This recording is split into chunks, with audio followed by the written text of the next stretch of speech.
ಈ ಬಗ್ಗೆ ಹೆಚ್ಚಿನ ಡೀಟೇಲ್ಸ್ ಅನ್ನ ಕೊಡ್ತಾರೆ. ಯಾಕಂದ್ರೆ ಇವತ್ತೊಂದು ಮಹತ್ವದ ಸಭೆ ಕೂಡ ನಡೀತು. ಸಭೆಯಲ್ಲಿ ಏನಾಯ್ತು ಅನ್ನೋದ್ರ ಬಗ್ಗೆ ಹೆಚ್ಚಿನ ಡೀಟೇಲ್ಸ್ ಕೊಡ್ತಾರೆ ನಮ್ಮ ಪ್ರತಿನಿಧಿ ಶರತ್ ಸಂಪರ್ಕದಲ್ಲಿದ್ದಾರೆ. ಶರತ್, ನಿನ್ನೆ ಇಡೀ ದಿನ ಕರವೇ ಸಿಡಿದೆದ್ದಿತ್ತು ಕನ್ನಡ ನಾಮಫಲಕ ವಿಚಾರವಾಗಿ. ಇವತ್ತು ಸರ್ಕಾರ ಅದೇ ವಿಚಾರವಾಗಿ ಮಹತ್ವದ ಸಭೆಯನ್ನ ನಡೆಸಿತು. ಸಭೆಯಲ್ಲಿ ತೆಗೆದುಕೊಂಡಂತಹ ನಿರ್ಣಯಗಳು ಏನೇನು, ಯಾವಾಗ ಇದು ಜಾರಿಗೆ ಬರುತ್ತೆ? ಕನ್ನಡ ನಾಮಫಲಕಗಳು ಕಡ್ಡಾಯವಾಗಿರಬೇಕು ಅಂತ ನಿನ್ನೆ ಇಡೀ ದಿನ ರಾಜಧಾನಿ ಬೆಂಗಳೂರಿನಲ್ಲಿ ಕರ್ನಾಟಕ ರಕ್ಷಣಾ ವೇದಿಕೆ ಬೃಹತ್ ಪ್ರತಿಭಟನೆಗಳನ್ನು ಮಾಡ್ತು. ಮಾಲ್ಗಳ ಮುಂದೆ ಎಲ್ಲಿ ಆಂಗ್ಲ ಪದಗಳಿದ್ವು ಅಲ್ಲಿ ಕನ್ನಡ ಇರಲೇಬೇಕು ಅಂತ ಬೃಹತ್ ಪ್ರತಿಭಟನೆ ಆಯಿತು. ಸಂಜೆವರೆಗೂ ಕೂಡ ಪ್ರತಿಭಟನೆ ನಡೆಸಿದರು. ಕೆಲವು ಕರವೇ ನಾರಾಯಣಗೌಡರು ಸೇರಿದಂತೆ ಕೆಲವು ಕರವೇ ಕಾರ್ಯಕರ್ತನ ಬಂಧನ ಕೂಡ ಆಯಿತು. ಇದಕ್ಕೆ ಸಂಬಂಧಪಟ್ಟ ಹಾಗೆ ಇವತ್ತು ಮುಖ್ಯಮಂತ್ರಿಗಳ ನೇತೃತ್ವದಲ್ಲಿ ಮಹತ್ವದ ಉನ್ನತ ಮಟ್ಟದ ಸಭೆಯನ್ನು ಮುಖ್ಯಮಂತ್ರಿಗಳು ಗೃಹ ಕಚೇರಿ ಕೃಷ್ಣಾದಲ್ಲಿ ಈಗಷ್ಟೇ ನಡೆಸಿದರು. ಸಭೆಯಲ್ಲಿ ಗೃಹ ಸಚಿವರಾದಂಥ ಪರಮೇಶ್ವರ್ ಇದ್ದರು, ಹಾಗೆ ಹಿರಿಯ ಪೊಲೀಸ್ ಅಧಿಕಾರಿಗಳು ಮತ್ತು ಬೆಂಗಳೂರಿನ BBMP ಅಧಿಕಾರಿಗಳು ಕೂಡ ಈ ಸಭೆಯಲ್ಲಿದ್ದರು. ಸಭೆಯಲ್ಲಿ ವಿಸ್ತೃತವಾಗಿ ಮುಖ್ಯಮಂತ್ರಿಗಳು ಚರ್ಚೆಯನ್ನು ಮಾಡಿದರು. ನಿನ್ನೆ ಇಡೀ ದಿನ ಬೆಂಗಳೂರಿನಲ್ಲಿ ಕರವೇ ಪ್ರತಿಭಟನೆ ಆಯಿತು, ದೊಡ್ಡ ಮಟ್ಟದಲ್ಲಿ ಪ್ರತಿಭಟನೆ ಆಯಿತು. ಕನ್ನಡ ನಾಮಫಲಕಗಳು ನಮ್ಮ ಬೆಂಗಳೂರಿನಲ್ಲಿ ಅದೇ ಕರ್ನಾಟಕದಲ್ಲೇ ಕನ್ನಡದಲ್ಲಿ ನಾಮಫಲಕಗಳು ಇರಬೇಕು ಅನ್ನೋದು ಅವರ ಆಗ್ರಹ ಆಗಿತ್ತು. ಅದಕ್ಕೆ ಇರುವಂತಹ ನಿಯಮಗಳೇನು ಅನ್ನೋದನ್ನು ಮೊದಲು ಅಧಿಕಾರಿಗಳಿಂದ ಮಾಹಿತಿಯನ್ನು ಪಡ್ಕೊಂಡ್ರು. ಈಗಷ್ಟೇ ಮುಖ್ಯಮಂತ್ರಿಗಳು ಸೂಚನೆಯನ್ನು ಕೊಟ್ಟಿದ್ದಾರೆ. ಇನ್ನು ಮುಂದೆ ಬೆಂಗಳೂರು ಸೇರಿದಂತೆ ಇಡೀ ರಾಜ್ಯಕ್ಕೆ ಅನ್ವಯ ಆಗುವಂತೆ ಒಂದು ನಿಯಮವನ್ನು ರೂಪಿಸಬೇಕು ಅಂತ. 60 ಮತ್ತು 40 ಅನುಪಾತದಲ್ಲಿ 60ರಷ್ಟು ಕನ್ನಡ, ಇನ್ನು 40 ಭಾಗದಷ್ಟು ಬೇರೆ ಆಂಗ್ಲ ಭಾಷೆ ಸೇರಿದಂತೆ ಬೇರೆ ಯಾವುದೇ ಭಾಷೆ ಇರ್ಬೋದು. ಆದರೆ 60ರಷ್ಟು ಕಡ್ಡಾಯವಾಗಿ ಕನ್ನಡ ನಾಮಫಲಕಗಳೇ ಇರಬೇಕು ಅನ್ನೋದನ್ನು ಒಂದು ಸುಗ್ರೀವಾಜ್ಞೆ ತರಿ ಅಂತ ಈಗಷ್ಟೇ ಮುಖ್ಯಮಂತ್ರಿಗಳು ಅಧಿಕಾರಿಗಳಿಗೆ ಸೂಚನೆಯನ್ನು ಕೊಟ್ಟಿದ್ದಾರೆ. ಈ ಹಿಂದೆ ಕೂಡ ಇತ್ತು, ಅಂದರೆ BJP ಸರ್ಕಾರದ ಅವಧಿಯಲ್ಲಿ ಒಂದಿಷ್ಟು ತಿದ್ದುಪಡಿ ಕೂಡ ಆಗಿತ್ತು.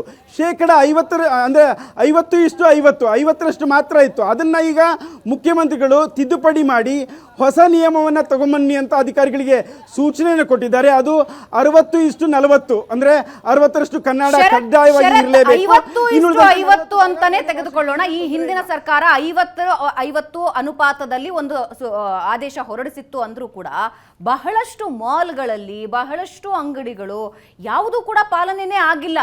ಎಲ್ಲ ಕಡೆ ಕೆಲವು ಕಡೆ ಅಂತೂ ಕನ್ನಡದ ಗಂಧಗಾಳಿ ಇಲ್ಲ, ಬರೀ ಇಂಗ್ಲಿಷ್ ಬೋರ್ಡ್ಗಳನ್ನೇ ನಾವು ನೋಡಿದೀವಿ. ಕರವೇ ಕಾರ್ಯಕರ್ತರು ಅದನ್ನು ಕಿತ್ತಾಕಿದ್ದನ್ನು ನಾವು ನೋಡಿದೀವಿ. ಅದರ ಜಸ್ಟಿಫಿಕೇಶನ್ ಅವ್ರು ಏನ್ ಕೊಡ್ತಾರೋ ಅದು ಬೇರೆ ವಿಷಯ. ಆದ್ರೆ ಈ ಹಿಂದೆ ಇದ್ದ ನಿಯಮ ಕೂಡ ಪಾಲನೆ ಆಗಲಿಲ್ಲ. 50:50 ಅನುಪಾತನೂ ಕೂಡ ಪಾಲನೆ ಆಗಿರ್ಲಿಲ್ಲ. ಈಗ 60:40 ಹೇಳ್ತಾ ಇದ್ದಾರೆ. ಅದರ ಪಾಲನೆ ಆಗ್ಬೇಕಾಗಿರೋದು ಮುಖ್ಯ. ಅದಕ್ಕೇನ್ ಕ್ರಮ ಕೈಗೊಳ್ಳುತ್ತೆ ಸರ್ಕಾರ?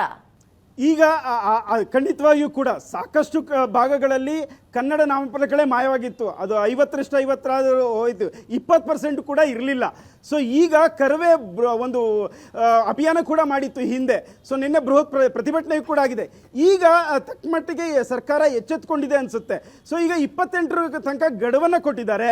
ಈ 28 ಒಳಗಡೆ BBMP ಅಧಿಕಾರಿಗಳು ಸೇರಿದಂತೆ ಎಲ್ಲ ಅಧಿಕಾರಿಗಳಿಗೂ ಕೂಡ ಮುಖ್ಯಮಂತ್ರಿಗಳು ಸೂಚನೆಯನ್ನು ಕೊಟ್ಟಿದ್ದಾರೆ. ಹಾಗೆ ಒಂದು ಮನವಿಯನ್ನು ಕೂಡ ಮಾಡ್ತಾ ಇದ್ದಾರೆ.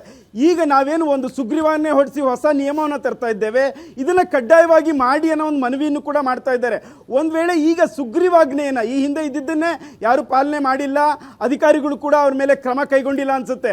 ಇಲ್ಲಾಂದ್ರೆ ಈ ಮಟ್ಟದ ದೊಡ್ಡ ಪ್ರತಿಭಟನೆ ಆಗಲಿ, ಕರ್ನಾಟಕದಲ್ಲಿ ಕನ್ನಡವೇ ಇರಬೇಕು ಅಂತ ಹೋರಾಟ ನಾವ್ಯಾರು ಮಾತಾಡ್ತಿರ್ಲಿಲ್ಲ ಅಥವಾ ಮಾಡ್ತಿರ್ಲಿಲ್ಲ ಅನ್ಸುತ್ತೆ. ಅವೆಲ್ಲವೂ ಕೂಡ ರಾಜ್ಯಗಳಿಗೆ ಹೋದಾಗ ಅಲ್ಲಿನ ಪ್ರಾದೇಶಿಕ ಭಾಷೆಯ ಸಾರ್ವಭೌಮತ್ವ ನಾವು ನೋಡ್ತೀವಿ. ಹಲವಾರು ರಾಜ್ಯಗಳಲ್ಲಿ ಹೋದಾಗ ಆ ಅಕ್ಷರಗಳೇನು ಅಂತ ಓದೋದಕ್ಕೂ ಕೂಡ ಪ್ರವಾಸಿಗರು ಒದ್ದಾಡ್ತಾರೆ. ಅಂದ್ರೆ ಅಲ್ಲಿನ ಪ್ರಾದೇಶಿಕ ಭಾಷೆಗೆ ಅಷ್ಟು ಇಂಪಾರ್ಟೆನ್ಸ್ ಕೊಡ್ತಾರೆ. ದಕ್ಷಿಣ ಭಾರತದ ರಾಜ್ಯಗಳಾಗಿರಬಹುದು, ಉತ್ತರ ಭಾರತದ ಕೆಲವು ರಾಜ್ಯಗಳೇ ಆಗಿರಬಹುದು, ಪ್ರಾದೇಶಿಕ ಭಾಷೆಗೆ ಇಂಪಾರ್ಟೆನ್ಸ್ ಇದೆ. ಅಲ್ಲೊಂದು ಇಚ್ಛಾಶಕ್ತಿಯ ಕೊರತೆ ಕರ್ನಾಟಕದಲ್ಲಿ ಕಾಣ್ತಾ ಇದೆಯಾ? ಅಂದ್ರೆ ಕನ್ನಡ ಕಂಪಲ್ಸರಿ ಮಾಡಬೇಕು, ಕನ್ನಡ ಬೋರ್ಡ್ಗಳು ಕಂಪಲ್ಸರಿ ಮಾಡಬೇಕು ಅನ್ನೋದು ಒಂದು ಇಚ್ಛಾಶಕ್ತಿ. ರೂಲ್ಸ್ ಏನೇ ಇದ್ರೂ ಕೂಡ ಇಚ್ಛಾಶಕ್ತಿ ಇದ್ದಾಗ ಅದು ವರ್ಕ್ ಆಗುತ್ತೆ.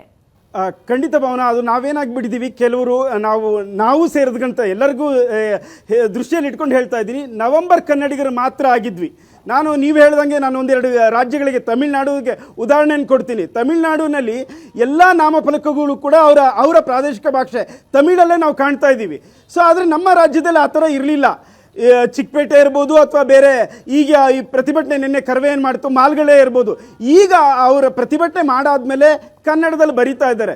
ಇದು ಸ್ವ ಇಚ್ಛಾಶಕ್ತಿಯಿಂದ ಬರಬೇಕು. ಕರ್ನಾಟಕದಲ್ಲಿ ಇದ್ದೀವಿ, ಕನ್ನಡ ಮಾತಾಡಬೇಕು, ಕನ್ನಡ ನಾಮಫಲಕ ಇರಬೇಕು. ಈಗ ಮುಖ್ಯಮಂತ್ರಿಗಳು ಮಾತಾಡ್ತಾ ಹೇಳ್ತಾ ಇದ್ದಾರೆ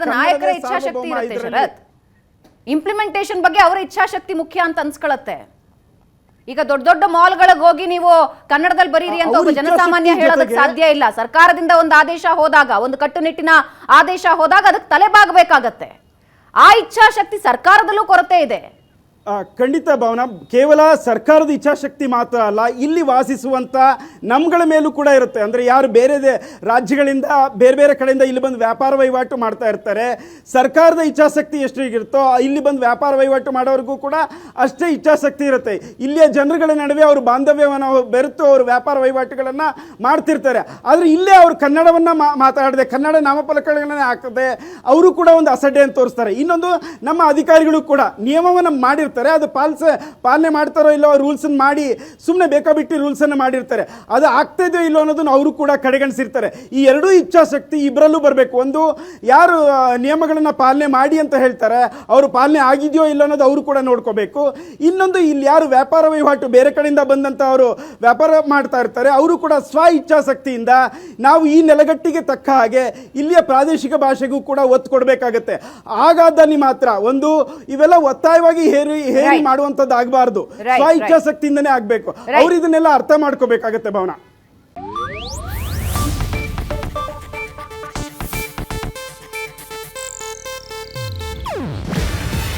ಇದು ಏಷ್ಯಾನೆಟ್ ನ್ಯೂಸ್ ನೆಟ್ವರ್ಕ್ ಪ್ರಸ್ತುತಿ. ನೀವು ನೋಡ್ತಿದ್ದೀರಾ ಏಷ್ಯಾನೆಟ್ ಸುವರ್ಣ ನ್ಯೂಸ್.